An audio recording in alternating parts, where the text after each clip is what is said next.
ሰላም ውድና የተከበራችሁ ውድ ኢትዮጵያውያን እንዲሁም ኤርትራውያን እንዴት ናችሁ? ሰላም ናችሁ ወይ? እኔ በጣም ደህና ነኝ፣ እግዚአብሔር ይመስገን።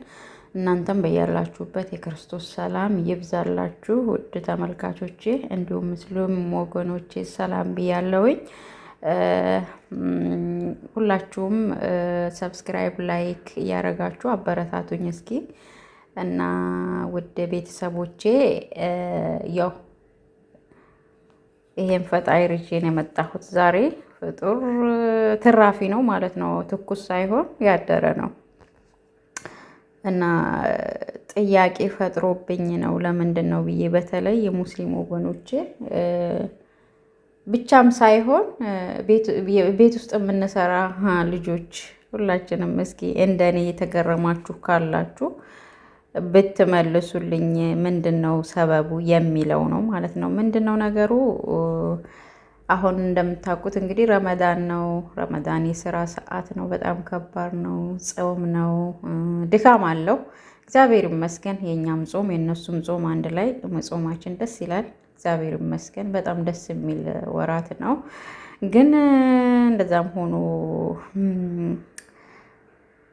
በረመዳን ሰዓት የተራበን ማብላት፣ ራስን ማድከም፣ ከኃጢአት ነገር ወይም ደግሞ ሙስሊሞች እንግዲህ እንደምትሉት ከሀራም ነገር መራቅ ነው አይደለም የሚባለው።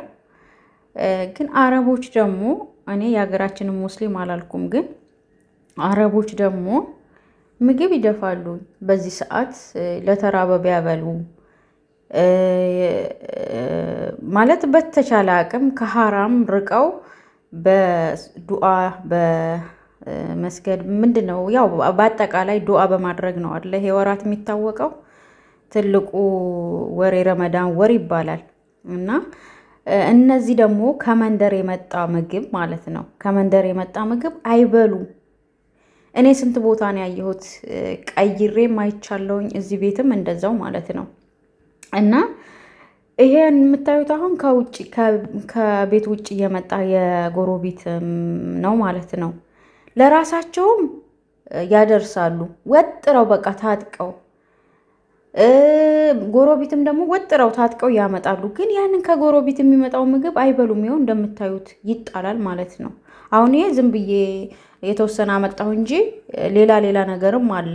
ያው ባሳየውም ባላሳየውም ምንም እንትን የለውም። ዋናው መልእክቱ ነው ብዬ ነው እንጂ እና ምንም ለውጥ የለውም ማለት ነው። እና ለምንድን ነው የሚጥሉት?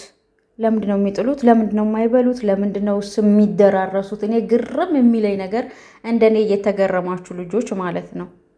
እና እንደኔ እንደዚህ ልብ ብላችሁ ያያችሁ አላችሁ ወይ? አሁን ይሄ ሙስሊሞች በትክክል እንድመልሱልኝ እፈልጋለሁ በኮሜንት። ይሄ ትክክል ነው በቁርአን ላይ እንደዚህ ማለት እኔ እንጃ አላቅም፣ ብቻ ይሄ ትክክል ነው። አንድ ሁለተኛ ደግሞ ይሄ ምናልባት እንግዲህ አረቦች ብቻ ሊሆኑ ይችላል፣ የሀገራችን ሙስሊሞች እንደዚህ ላይኖር ይችላል። እህል መድፋት ሀራም ነው እኔ ብዬ የማስበው በአረቦችም ጋር፣ ግን አረቦች ደግሞ ያው አብዛኛውን እየደፉ ነው። እና ሌላኛው ደግሞ ሁለተኛው ጥያቄ ደግሞ ረመዳናችሁ ሲሆን የጾም ሰዓት እንደዚህ ምግብ ማብዛት በቁርአን ላይ ተጽፎ ነው? በጣም ይቅርታ ያው በትትና ነው የምጠይቃችሁ። ምክንያቱም የጾም ወቅት ራስን ማድከም፣ መጾም፣ መጸለይ፣ ካለው ላይ ለዲሃ ለምስኪን ማካፈል፣ ያንን ምሳ ቁርስ የተዉትን ለምስኪን መስጠት ነው በእኛ የሚባለው። ሌላ ቀርቶ አሁን እኛም ክርስቲያኖች ስንጾም፣ እኔም ጾመኛ ነኝ እግዚአብሔር ይመስገን፣ ምንም እነሱ ቤት ብሰራም እንኳን አሁን እየጾምኩ ነው። ያው እንደ እግዚአብሔር ፍቃድ ይቀበለኛል። ያው የእነሱንም እየሰራው ሽታው ባፌ ቢገባ ምናምንም ማለት ነው። እና የእኛ ጾም አሁን ከቁርስ ከምሳ ባሻገር ራሱ ስጋ ወተት ምናምን ነገር አንበላም። እናንተ ደግሞ ያን ሁሉ ነገር ትበላላችሁ። እንደገና ደግሞ በየአይነት የምግብ አይነት በቃ ተጋሶ ነው የሚሰራው። ያ ሁሉ ይበላል። ምኑ ነው ታዲያ ጾሙ ለነፍስ ይሆናል ተብሎ የሚታሰበው? ምክንያቱም የምግብ ብዛት እኮ ነው ጾም ላይ የሚበላው። ከበፊቱ በተለየ መልኩ ማለት ነው። ምንድን ነው ጾሙ? አሁን በእኛ ያንን ምሳና ቁርሳችሁን የተዋችሁትን የጾማችሁትን ለምስኪን ስጡ ነው የሚለው። እንደገና ደግሞ ራሳችሁን አድክሙ ነው የሚለው ማለት ነው። ይሄ ግን በግፍ ነው የሚበላ ጾማ ረመዳናችሁ ላይ እና ቁርአን ላይ ተጽፎ ነው ወይ?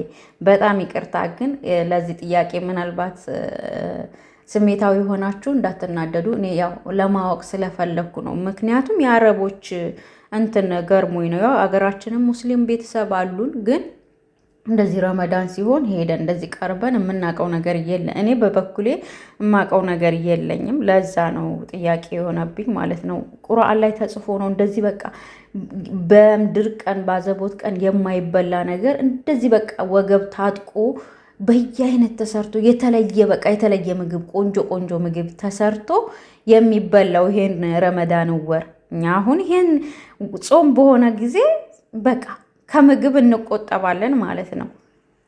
ከምግብ በደንብ ነው ያው ታውቃላችሁ፣ በደንብ ታውቃላችሁ፣ ማጣጣል ካልሆነ በስተቀር ማለት ነው። እና ይሄ በቁርአን ተጽፎ ነው ወይ? እና ደግሞ በጣም የገረመኝ ነገር መጀመሪያ ላይም ነግራችኋለሁኝ፣ የምግብ ከጎረቤት የመጣውን መጣል። በቃ ይሄ ሀራም አይደለም።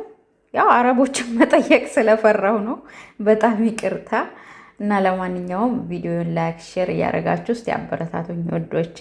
ይሄ ረመዳን የመጨረሻ ረመዳን ይሁንልኝ ሀገሬ ላይ ያው ከዘመድ ጋር እንዲያው እንደዚህ እማይና ማሳልፍ ያደርገኝ እንጂ የረመዳን ስራ በቃሽ ብሎ ፈጣሪ የመጨረሻ እንዲያደርግልኝ እስቲ ሰብስክራይብ እና ላይክ እያደረጋችሁ አበረታቱኝ። የመጨረሻ ነው ብዬ አስባለሁ። እንግዲህ በድጋሚ ያው አገሬ ላይ ነኝ ብዬ ነው የማስበው።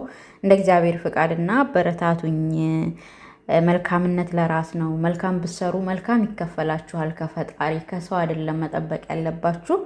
እና በትህትና መልሱልኝ ማለት ነው። ውድ ቤተሰቦቼ፣ ሙስሊም ወገኖቼ ቅር እንዳይላችሁ ያው ጥያቄ ስለፈጠረብኝ እንጂ ሌላ ነገር አስቤ አይደለም ማለት ነው። እና መልካም ጊዜ